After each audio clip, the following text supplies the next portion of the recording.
ازيكم عاملين ايه؟ اخباركم ايه؟ يا رب تكونوا بخير. انا النهارده في اكاديميه مرتفعات الشرطه الفروسيه، داخل لزميلي وصديقي معتز، هو المسؤول الاداري هنا عن المكان. هيشرح لنا كل حاجه موجوده بالتفاصيل، من بدايه الاشتراكات والانشطه اللي فيها. طبعا فيها كذا ليفل، فهيشرح لنا كل حاجه. فيلا تابعوا معانا، يلا بينا. عامل ايه؟ ايه الاخبار؟ كله تمام الحمد لله. دايما إيه يا رب. الأخبار؟ الحمد لله. نورتني. حبيبي ربنا يخليك. عايزين بقى نعرف بقى هنا كل التفاصيل وكل حاجه هنا. اشرح لنا مثلا يعني كل الاشتراكات، الليفلات، الاكاديميه دي مثلا عباره عن ايه؟ ايه انشطتها؟ ايه كل حاجه فيها؟ احنا هنا في اكاديميه مرتفعات الشرطه. احنا هنا في جزء مدرسه وجزء لواءات. احنا بقى هنا متخصصين للمدرسه. المدرسه اللي احنا بنعلم بقى ايه اساسيات الفروسيه. لو حد اللي هو ما بيركبش خيل خالص او لسه جديد خالص بناخده بقى احنا بنعلمه يعني ايه حصان، يعني ايه ازاي يركب الحصان. بعد كده بنبدا معاه لحد ان شاء الله ليفل معين اللي هو يبدا ينط حواجز ويبقى عنده كنترول على الحصان كويس وكده. تمام. وان شاء الله يعني نجرب يعني وتبقى حاجه حلوه يعني. يلا بينا.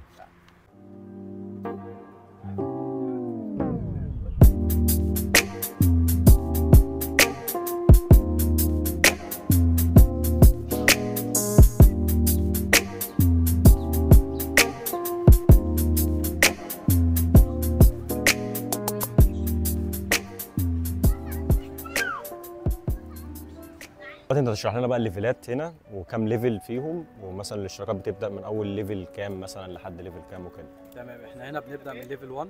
تمام. الليفل 1 دوت اللي هو اساسيات فروسيه، ده اللي هو لسه مبتدئ خالص. بنبدا معاه خطوه بخطوه لحد ما يبقى يعرف يركب الحصان كويس، يوصل لاخر الليفل اللي هو يعرف يعمل اب داون حلو.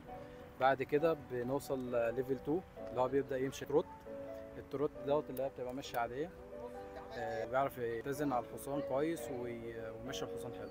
بعد كده ليفل 3 اللي هو بيبدا يمشي كانتر، وبيطلع كانتر حلو من الكانتر للتروت من غير ما يبقى فيه عدم اتزان وكده، بيبقى متزن لحد ما بشكل كبير. بداية بقى بعد كده دي المرحلة اللي بتنقله اللي هو ليفل 4. ليفل 4 دي بتبقى القفز بقى، اللي هي بنعلمه اساسيات القفز. بيبدأ في الأول يمشي على عروق، بعد كده بنهيئه اللي هو يعدي اكسات. بعد كده بنخش على ليفل 5 اللي هو بيبقى بيعدي بعد كده اكسات وحواجز من 40 ل 60 سنتي. بعد كده ليفل 6 ده اللي بيبقى مثلا من 60 لحد 80 و90 سنتي. تمام. انت عندك دلوقتي مثلا انا لو عايز اشترك، في مسموح لي ان انا ادخل اجرب مثلا مده معينه ولا لا؟ اه طبعا. يعني لما بتكون انت مثلا جديد في المكان وارد اللي احنا بنديك حاجه جديده اللي هو تجرب المكان. برضه الكابتن بيشوفك، وبرضه انت ممكن تكون بتركب بره، فطبعا مش هينفع نبدا معاك من الاول. فبنقول لك على حسب يعني الليفل بتاعك يعني. بتيجي تركب تعمل تيست. تمام. وبعد من التيست دوت بنحدد بقى مستواك، وبرضه انت بتيجي تشوف المكان. وبعد كده إن المكان عجبك بنحدد معاك مواعيد وتيجي تشترك على طول يعني بتبدا معاك. تمام. انا دلوقتي مثلا لو التايم مثلا بيبقى قد ايه الوقت؟ احنا عندنا التمرين 30 دقيقه. تمام. والليفل 4 و5 و6 بيبقى 45 دقيقه. ايه اهميه بقى الفروسيه مثلا في الفروسيه طبعا اهميتها كتير، اللي هي بتنشط الجسم وبتخلي جسمك نشيط، لان بتعمل على كذا عضله في الجسم. تاني حاجه والاهم طبعا بتديك ثقه جامده جدا وانت راكب على الحصان، وخصوصا للاطفال. يعني بيبقى طفل مثلا كيلو 20 كيلو متحكم في حصان بتوصل اوزانه 30 ضعف. طبعا بيبقى شيء طبعا جامد جدا. فبتديله ثقه بالنفس، واللي هو بيديله كنترول حتى لما بيجي يتعامل مع ناس بكره بعده اكبر منه كده ما بيهبش الموقف، فبتساعده اللي هو يبقى عنده ثبات انفعالي في الحاجه. ثبات وثقه في النفس، وتساعده في حاجات يعني اللي هو يبقى عنده اتزان وكده. تمام. احنا دلوقتي مثلا ان احنا نشوف الخيل بتاع المدرسه وكده. يلا بينا. يلا بينا. دلوقتي بقى نطلع نشوف الخيل اللي هنا في المدرسه. طبعا في هنا خيل عربي وفي خيل انجليزي، فهنطلع دلوقتي نشوف. يلا بينا.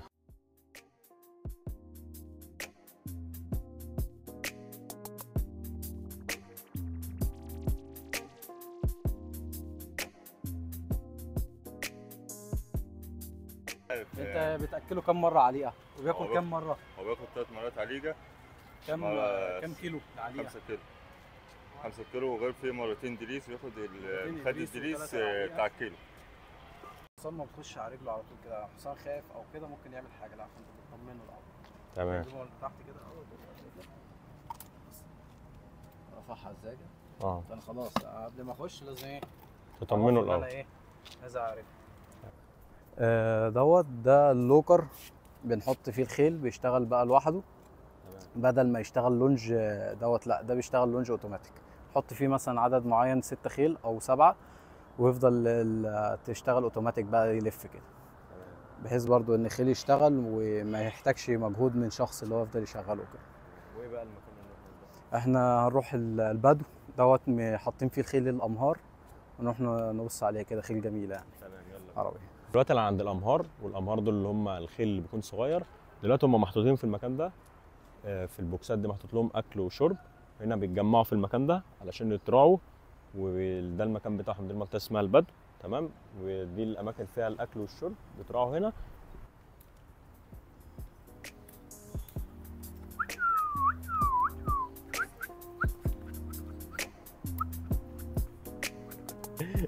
تعال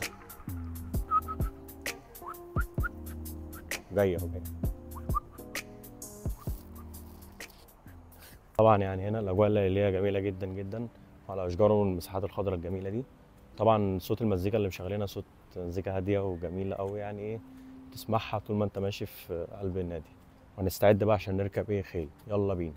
طبعا انا دلوقتي يعني كنت مستني اللحظه دي، طبعا هركب خيل لاول مره في حياتي، فيلا بينا نجهز.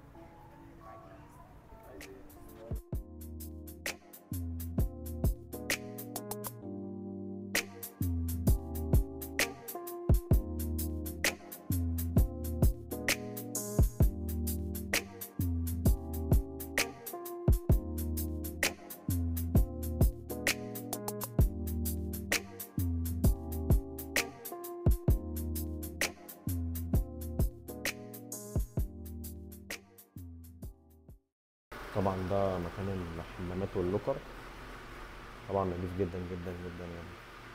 ده اللوكر، تمام، وده المكان اللي انت بتغير فيه. خش بقى الحمام. الحمام طبعا نضيف جدا جدا جدا، يعني ايه، في سخان.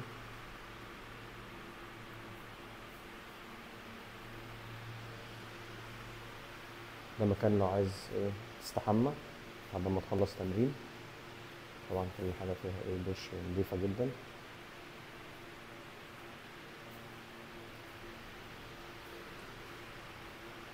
دي بقى الحمامات نضيفة برضو جدا.